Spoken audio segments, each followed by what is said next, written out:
তাহলে ওরা কোন ধর্মে দীক্ষিত? কে গো? শক্তি ধর্ম। আর বৈষ্ণব বিষ্ণু ধর্ম, তাই না? বিষ্ণু জানাতি বৈষ্ণব, আর শক্তি জানাতি ব্রাহ্মণ। তাই এই জমিদার বাবু তিনি হচ্ছে ব্রাহ্মণ বাড়ির সন্তান। এখন ব্রাহ্মণ বাড়ির সন্তান হয়ে একটা গোবিন্দ মন্দির তৈরি করেছে।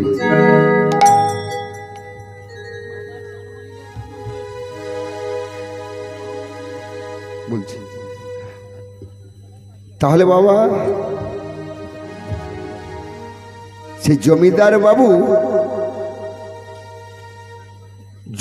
বাবু কি করেছে? নিজের একটা মন্দির তৈরি করেছে, হাজার হাজার ভক্তকে সেবা দেয়।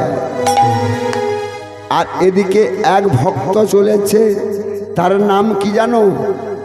দুঃখী। কেঁদে কেঁদে চলেছে, কেঁদে কেঁদে চলেছে, ভগবানের দর্শন করবে। কেঁদে কেঁদে চলেছে, ভগবানের দর্শন করবে।